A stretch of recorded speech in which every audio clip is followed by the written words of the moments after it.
Salut tout le monde. Petit podcast un peu improvisé aujourd'hui pour réagir à quelque chose que j'ai vu dans le journal Le Devoir. Et puis, comme cette semaine, c'est plus tranquille au niveau de la radio parce que, bon, c'était Pâques hier et aujourd'hui, on enregistre un Yann et Frank ce matin, mais bref, ça me tentait de vous entertainer pareil. J'ai vu ce segment-là passer ce matin, puis j'ai oublié d'en parler avec Yann. Donc, je le fais aujourd'hui dans une courte capsule. Euh, vous l'avez peut-être vu passer, c'est un texte qui est paru dans Le Devoir qui s'appelle «Je ne me sens pas en sécurité à l'UQAM». Un texte tout à fait extraordinaire. Je vais vous en lire quelques parties pour ceux qui l'ont manqué, mais ça vaut quand même la peine et puis j'ai d'autres petites affaires par la suite. Menaces, intimidations, local vandalisé. Des étudiants en sciences politiques de l'Université du Québec à Montréal, l'UQAM, disent être la cible d'une campagne de harcèlement de la part de militants extrémistes. Ébranlés, une demi-douzaine d'étudiants ont décidé de quitter l'UQAM pour continuer leurs études dans une ambiance plus paisible. Selon ce que le Devoir a appris, des tensions entre associations étudiantes de l'UQAM et des militants qui se qualifient de woke ont dégénéré au cours des derniers jours. Le local de l'association étudiante du module de sciences politiques a été vandalisé durant la nuit de mardi à mercredi la semaine dernière. Une enquête interne est en cours pour trouver les auteurs du saccage. La politique a été aussi avisée. La police a été aussi avisée, dis-je. Déjà en partant, qu'est-ce qu'on peut dire là-dessus? C'est quand même incroyable de savoir que à l'université, il y a des gens qui sont encore dans le mode je m'en vais, je suis pas d'accord avec toi, je vais aller faire un graffiti sur le mur ou je vais aller crever les pneus de ta voiture ou je sais pas trop quelle autre manifestation du genre. Je veux dire, moi, personnellement, je trouve ça quand même particulier de savoir que des gens font ça. Je sais pas pour vous. Moi, on dirait que j'ai du mal à croire qu'on en soit à un si bas degré de maturité pour, pour finalement le niveau d'éducation. Vous êtes quand même à l'université. Imaginez, vous êtes à l'université, vous avez au moins 18 ans. Vous ne pouvez pas être mineur et être à l'université, en tout cas à moins de cas exceptionnels. Donc, ces gens-là sont majeurs, sont à l'université et puis ils vont vandaliser des locaux. Bref, moi, même au secondaire, ça m'aurait surpris que des gens fassent ça, mais bon, c'est ce qu'ils font. On continue. Le Bureau d'intervention et de prévention en matière de harcèlement de l'UQAM est aussi intervenu dans l'espoir de mettre fin à ces gestes d'intimidation contre les membres de l'association. Je suis stressé. J'ai peur pour mon intégrité physique et personnelle. Je n'ai plus envie de mettre les pieds à l'UQAM parce que je ne me sens plus en sécurité, dit Jérôme Dufour, qui a démissionné de son poste de coordonnateur général à l'association. Tout comme une demi-douzaine de ses collègues, il a décidé de quitter l'UQAM après avoir été la cible d'harcèlement au cours des derniers mois. Le saccage du local la semaine dernière a été la goutte de trop. Attendez. Porte défoncée, ordinateur et imprimante jetés par terre, meubles renversés, graffitis sur les murs. Fuck la CAQ, fuck QS, vive les woke, fuck tout, vandalisme, ACAB, qui est un acronyme pour Al Cup or Bastard. Les gens qui voient dans l'article, là, il y a une espèce de tableau, là, en fait, qui est derrière c'est un mur là, où il y avait des trucs qui sont collés. Il y a des enfants marqués Abolissons le SPVM, donc dans le fond, des formes de police. Ta gueule, les anarchistes, telle affaire, telle affaire. Là, ben, bref, il y a des tags un peu partout. Bref, ça a été vandalisé, c'est ce qu'on comprend. Et là, il y a quelqu'un qui dit Je ne me sens pas en sécurité à l'UQAM ces temps-ci. La violence est banalisée par l'institution. C'est ce que je trouve le plus préoccupant dans cette histoire. Et affirme Marie-Audrey Bernier, qui a démissionné elle aussi du bureau. Donc, je ne sais pas pourquoi eux démissionnent tous, mais j'imagine qu'ils ont peur. Euh, elle dit encore un petit peu plus loin dans l'article, on a beau être de gauche, pour des extrémistes, on n'est jamais assez à gauche. Je vote pour QS comme beaucoup d'étudiants à l'UQAM, mais je ne suis pas extrémiste. C'est, je veux dire, c'est incroyable cet article-là. Donc, ce que vous comprenez, c'est que les radicaux attaquent des gens qui sont foutrement à gauche, là. Mais foutrement à gauche, c'est ça la réalité. C'est pas des gens qui militent pour le Parti conservateur du Québec, pour Maxime Bernier ou whatever. Non, non, c'est des gens QS, des gens full à gauche et ils se font écœurer par des espèces de petits bolchos crasseux. C'est quand même assez particulier. On parle là-dedans de la minorité et là, ça c'est très drôle. Elle dit, la fille dont il est question, elle dit, qu'il organisait des 5 à 7 étudiants et puis, elle s'est fait reprocher, madame Marie-Audrey, que ces 5 à 7 là étaient en fait des grou de étaient en fait organisés par un groupe d'hommes blancs hétérosexuels. Et là, elle dit pourtant, c'était super diversitaire notre affaire. Il y avait des juifs, il y avait des communistes, il y avait des gauchistes, il y avait des droitistes, des conservateurs, des Colombiens, des Algériens, séparatistes, fédéralistes, homosexuels, queer, non-binaires et j'en passe. Et là, elle dit ce qui est magnifique, c'est qu'il y avait de l'ouverture. Ça, by the way, j'aimerais avoir la preuve de ça. J'aimerais bien savoir dans quel monde il y a des gens de droite et des communistes qui s'assoient à la même table et tout ça était super correct, des fédéralistes. En général, les gens sont quand même en vase clos puis se tiennent entre eux. Là. On peut quand même l'avouer.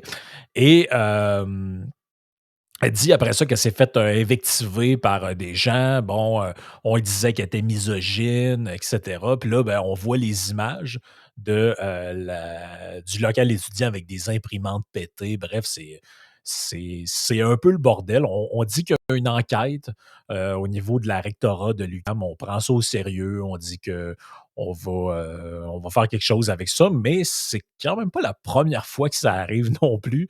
Et euh, ça semble pas déranger, en fait, personne, toute cette histoire-là. Ce qui est, ce qui est, je veux dire, ce qui est un scandale. Là. Normalement, tu devrais avoir le droit d'étudier à l'université sans te faire déranger tout le temps par des cinglés extrémistes. Là. Bon, faut le dire, quand tu es rendu à rentrer dans un local, lancer une imprimante par terre, faire des tags sur les murs, briser des choses, écrire toutes sortes de faire des menaces à ces gens-là pour les faire démissionner. Et là, c'est très drôle. C'est pas drôle pantoute, là, mais dans la fin du truc, ça dit des membres de la communauté étudiante se sont plaints de comportements, de propos et d'activités de la part du bureau qu'ils ont jugés inappropriés.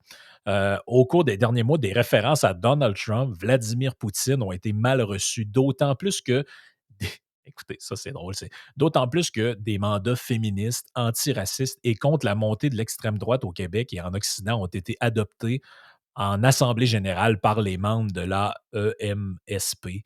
Eux-mêmes rappellent la dame dont on parlait tout à l'heure. Je veux dire, c'est incroyable. Là. C'est incroyable cette affaire-là. Ça revient un peu à ce que je disais l'autre fois. C'est euh, le centre-gauche d'hier et l'extrême droite de demain. C'est-à-dire que, imaginez les gens qui sont dans ce truc étudiant-là, ce sont des gens de gauche qui ont adopté toutes sortes de résolutions. On condamne le patriarcat, on condamne la société de classe, on va combattre les injustices, on est ci, on est ça. Bref, des jeunes militants ou des jeunes de gauche, là, comme j'en ai vu plein à l'université quand j'y étais. Mais ça, c'est pas assez pour les gens qui militent, là. Parce que eux, c'est tout ou rien. C'est pas genre on va travailler à ce que la police soit plus humaine. Non, non, c'est on va abolir la police. Bref, on est carrément dans la radicalité, ça, faut le dire. Et puis, ce qui me rappelle, by the way, ce que j'avais vu à l'Université Laval quand moi j'y étais, où le simple fait d'avoir un macaron du Parti libéral du Québec. Pas une casquette rouge marquée Make America Great Again, le Front national ou pas rien de ça. Le Parti libéral du Québec. Pensez-y. J'avais vu un gars, il avait ça sur son sac et il se faisait regarder comme un paria. Là. En fait, c'est comme si le quatrième Reich arrivait. Là. Donc, c'est vraiment intense. Et là, je suis allé fouiller un peu sur Twitter. Euh, j'ai trouvé une fille, en fait, qui témoigne de ça. Une dénommée Rose. Je ne la nommerai pas parce que peut-être qu'elle ne veut pas être identifiée, elle n'est pas dans l'article. Elle dit: J'ai vécu de l'intimidation à l'UQAM, étant souverainiste. Il n'est pas rare que certains élèves associent l'indépendance et le racisme. Marie-Audrey et Jérôme sont mes amis, donc les gens qui sont dont on parle dans l'histoire. Et elle dit que l'association étudiante dont il est question, c'est son asso à elle. Donc, peut-être dans le local ou peu importe. Et elle dit l'intimidation doit cesser. Et là, il y a une personne qui répond en bas, qui s'appelle Marie-Christine. Elle dit: «Cette polarisation n'est pas banale. Je l'ai observée moi aussi. La haine n'est jamais une bonne chose. C'est un poison qui contamine ses hôtes et provoque plus de violence. C'est ce côté du wokisme qu'il faut dénoncer, au-delà de la récupération par la droite. C'est toxique.» Bon, la récupération par la droite, j'imagine que c'est le fait que je sois en train d'en parler. Ça doit être abominable, mais il faut quand même que les choses soient dites, sinon personne n'en parle. Euh, et là, by the way, ce que dit, je pense, Marie-Christine est quand même bien. Mais là, il y a quelqu'un qui répond en bas. Je ne sais pas s'il est impliqué là-dedans d'une quelconque manière, mais je ne le nommerai pas, mais le gars qui répond en bas, il dit: «Ça n'existe pas, le wokisme. C'est une invention ridicule pour diviser et nuire à la gauche et au mouvement pour la justice sociale. Dénonçons l'intimidation, mais de grâce, ne tombons pas dans ce piège absurde du woke.» Et là, je clique sur son nom. Je clique sur son nom. Futur prof au secondaire, juriste, vert, éco-socialiste, québécois, montréalais, décroissantiste et éco-anxieux. Mais non, ça n'existe pas. Ça n'existe pas les woke. Je suis quand même surpris qu'il n'y ait pas de seringue ou de drapeau de l'Ukraine là-dedans. Mais tout ça pour dire que, en terminant, ça fait un peu penser à cette histoire qu'on avait eue, à un moment donné, êtes-vous féministe ou êtes-vous pas féministe? Ben, ça revient à la définition qu'on avait. Si pour vous, féministe, ça veut dire les hommes et les femmes sont égaux, tout le monde l'est. En fait, presque tout le monde. Moi, le premier. Je vais dire: «Ben oui, je suis féministe.» Mais si le féministe, c'est, ben, ce mouvement aux États-Unis de culpabilisation de l'homme, de dénonciation, tu sais, la culture, c'est le patriarcat et cetera, là, on pourrait discuter. Est-ce que j'en suis, est-ce que j'en suis pas? C'est un autre débat. Même chose avec le woke. Là, je voyais sur les réseaux sociaux passer. Non, ben, le woke, c'est quoi? C'est quelqu'un qui est éveillé aux injustices sociales. Ah ouais? Ah OK, c'est juste ça. Bon, ben, si c'est ça, j'en suis un, je suis un woke. Mais la réalité, c'est que c'est pas ça. C'est quoi? C'est le woke, c'est celui qui, par son hypersensibilité, réagit de manière permanente à tout ce qui heurte à tout ce qui heurte ce qui est socialement établi pour le moment. C'est-à-dire que tout ce qui vient heurter la microsensibilité, l'hypersensibilité de tous les groupes qui font partie en ce moment de ceux qu'on devrait défendre, sont susceptibles d'être défendus ou entendus par le woke. C'est pour ça que, bon, ben, on va s'indigner pendant des jours et des jours sur le fait que Will Smith a donné une claque dans le visage à un autre gars, alors que techniquement, je veux dire, c'est un fait divers. Là. Le gars, il a dérapé, il a donné une claque à un autre. On devrait pas s'insurger pendant des jours en disant que oui, mais ça, c'est la masculinité toxique, c'est le ci, c'est le ça. Ouais, en fait, il y a mille et un sujets. J'ai fait un podcast là-dessus, si ça vous intéresse, qui s'appelait, je pense, Comment devenir un woke pour les nuls. Vous irez l'écouter. Mais bref, c'était mon petit sujet du jour. J'espère que ça vous a intéressé. Puis si ça vous intéresse, laissez des commentaires en bas. On en refera d'autres comme ça quand l'occasion se prête, des 13-14 minutes comme ça. Je trouve ça intéressant. Fait que, allez réfléchir puis pensez à ça. Là, est-ce que, est-ce que vous défendez bien les causes sociales? Parce que je pense que ça va être important. Sinon, ça se peut que vous fassiez buriner vos affaires.